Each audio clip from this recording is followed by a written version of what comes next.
और ये कांग्रेस पार्टी, उनको तो संविधान शब्द भी उनके मुंह में शोभा नहीं देता है। इसलिए जो अपनी पार्टी के संविधान को नहीं मानते हैं,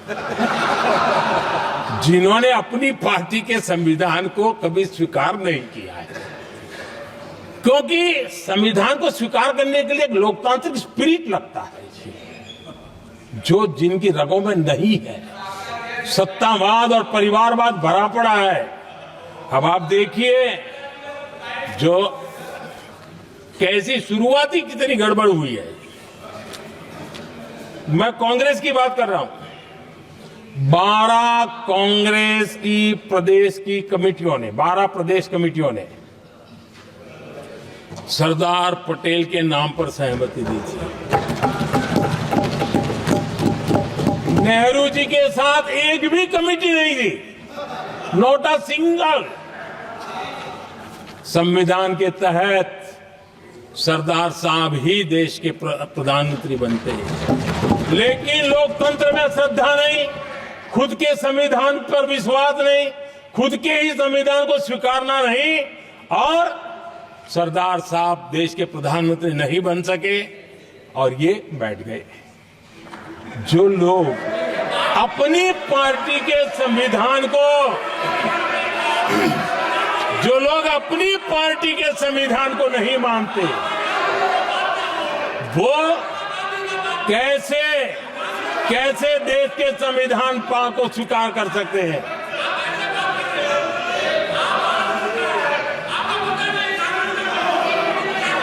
आदरणीय सभापति जी,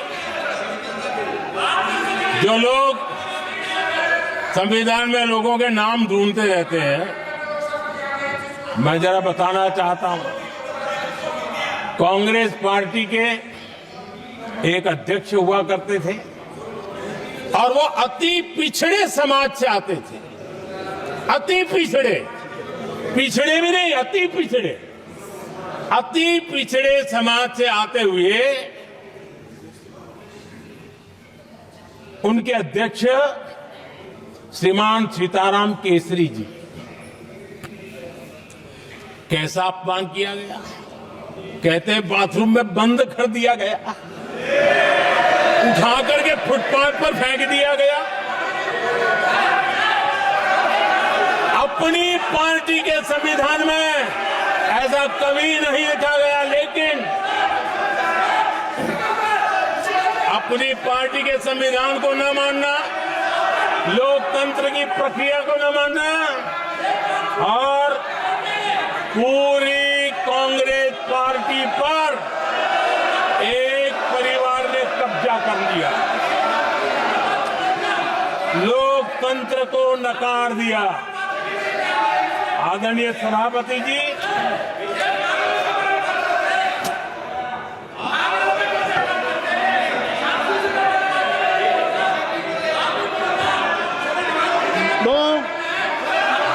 सदस्यों ने क्या क्या बोला था ठीक नहीं है।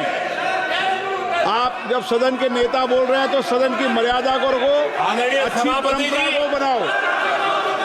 संविधान के साथ खिलवाड़ करना, संविधान के स्पिरिट को तहस नहस करना, ये कांग्रेस की रगों में रहा है।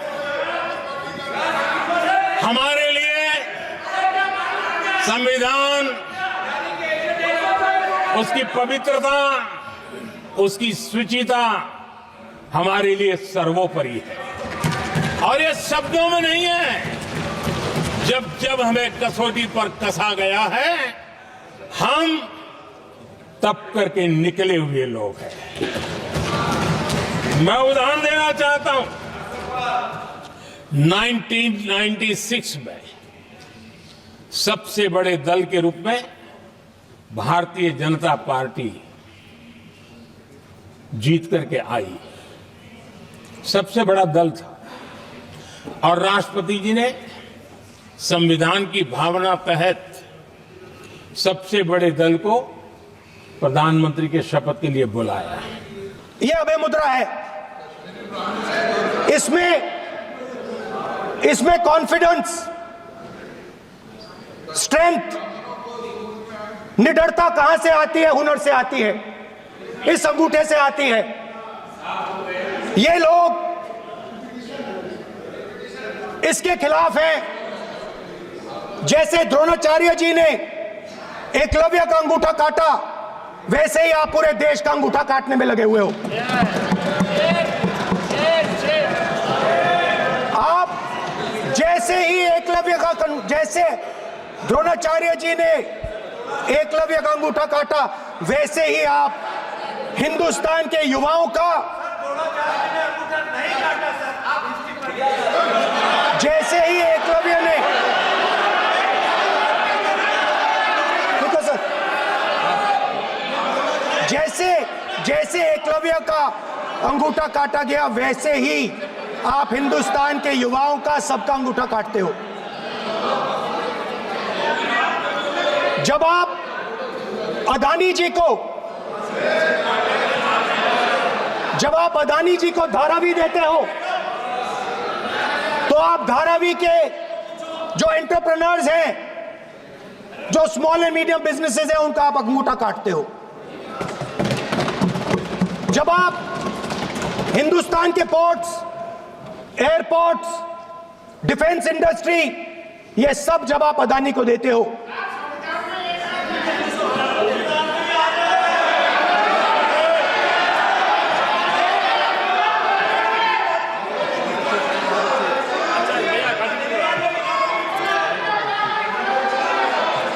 हिंदुस्तान के सारे जो फेयर प्ले बिजनेसेस हैं, जो ईमानदारी से काम करते हैं, आप उन सब का अंगूठा काटते हो जब आप अदानी की मदद करते हो।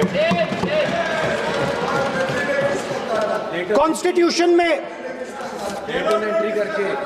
लैटरल एंट्री कर आप हिंदुस्तान के युवाओं का, पिछड़ों का, गरीबों का अंगूठा काटते हो।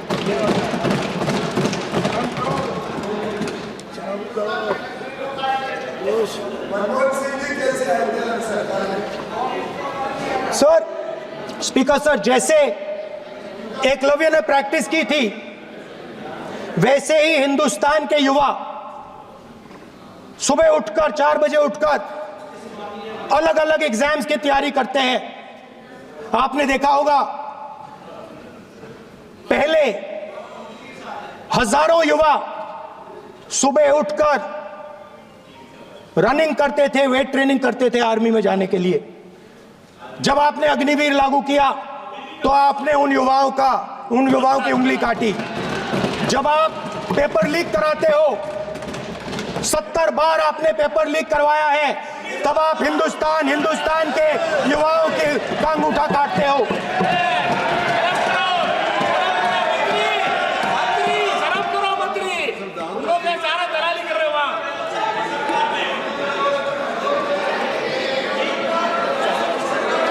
आज बाहर, दिल्ली के बाहर, आपने किसानों पर टीयर गैस चलाया है, आपने किसानों पर लाठीचार्ज किया है।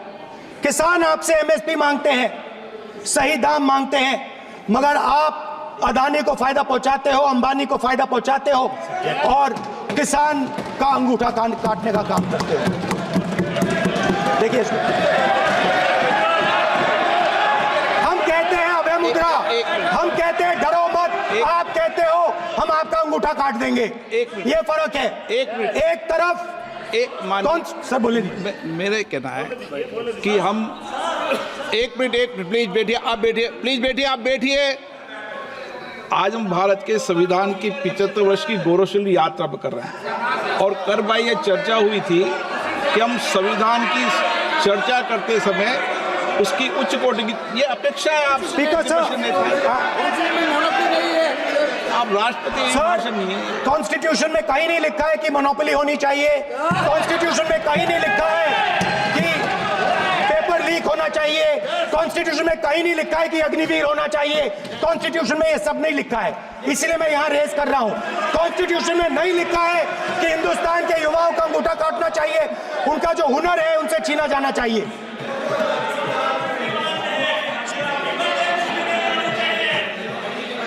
बैठे कर रहे हैं सर, 5 बजे अब भी बैठे करेंगे। अब कुछ नहीं बोलना है उसको, 5 बजे देखिएगा। 5 बजे देखिएगा क्या करते स्पीकर सर, मिलेगा। मैं कुछ दिन पहले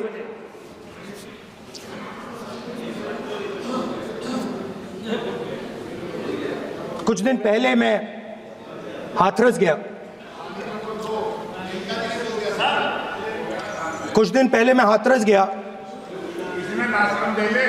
हाथरस में 4 साल पहले एक लड़की का बलात्कार होता है। गैंग रेप होता है। 3-4 लोग गैंग रेप करते हैं। मैं 2-3 दिन पहले उस लड़की के परिवार के घर में गया।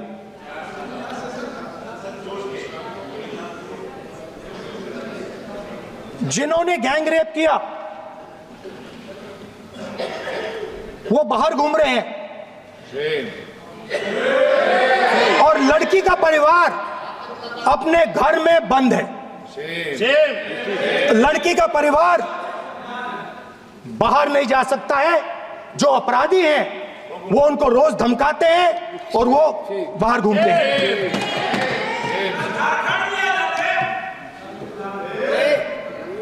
परिवार ने मुझे बताया कि बेटी का जो अंतिम संस्कार था वो भी नहीं करने दिया और चीफ मिनिस्टर ने इसके बारे में खुलकर मीडिया में झूठ बोला है। ये कॉन्स्टिट्यूशन में कहां लिखा है? ये कॉन्स्टिट्यूशन में कहां लिखा है कि जो बलात्कार करते हैं वो बाहर रहे और जिसका रेप हुआ है, जिसके परिवार, उस परिवार को बंद कर दिया जाए? कहां लिखा है कॉन्स्टिट्यूशन में? ये आपकी किताब में लिखा हुआ है, मनुस्मृति में लिखा है, मगर कॉन्स्टिट्यूशन में नहीं लिखा। और अगर आप कहते हो कि यूपी में आपका राज है और वहां पे कॉन्स्टिट्यूशन नहीं लागू होता है, वहां पे मनुस्मृति लागू हो रही है।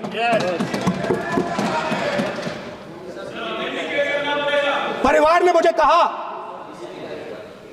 मुझे कहा कि यूपी की सरकार ने उन्हें वायदा किया था, कहा था कि हम आपका रिलोकेशन करेंगे, आपको कहीं और रहने की जमीन देंगे। आज तक 4 साल हो गए हैं, आज तक उनका रिलोकेशन नहीं किया गया है। और हर रोज उन्होंने मुझे फोटो दिखाई, वो बाहर निकलते हैं और जिन्होंने बलात्कार किया वो धमकाते हैं उनको। तो मैं इस हाउस में कहना चाहता हूं कि अंबेडकर जी के संविधान वाले लोग, इंडिया गठबंधन वाले लोग, हम सब मिलकर उस परिवार का रिलोकेशन हम करेंगे अगर आप नहीं करोगे तो। और हिंदुस्तान के हर गरीब व्यक्ति को हम ये कहना चाहते हैं, आपकी रक्षा कॉन्स्टिट्यूशन करता है और ये बीजेपी के लोग कॉन्स्टिट्यूशन पर 24 घंटा आक्रमण करते रहते हैं। कॉन्स्टिट्यूशन में लिखा है prohibition of discrimination on grounds of religion, race, caste, sex और place of birth. The state shall not discriminate against any citizen on grounds only of religion, race, caste, sex, place of birth or any of them. Some days back, youngsters from Sambal came to see me. Innocent people, they had done nothing. They were just, वो बस पास में थे, 5 लोगों को गोली मार के हत्या कर दी। ये कहां लिखा है कॉन्स्टिट्यूशन में? ये कहां लिखा है? कॉन्स्टिट्यूशन में तो लिखा है prohibition of discrimination of grounds of religion. और जहां भी आप जाते हो, एक धर्म को दूसरे धर्म से लड़ाते हो, नफरत फैलाते हो। कहां लिखा है कॉन्स्टिट्यूशन में? कहां लिखा है कॉन्स्टिट्यूशन में कि एक धर्म को दूसरे धर्म से लड़ाना है? कहां लिखा है कॉन्स्टिट्यूशन में कि दलित परिवार को बंद करके अंदर रखना है और उनके अपराधियों को बाहर घूमने देना है? कौन से कॉन्स्टिट्यूशन में लिखा है? आइए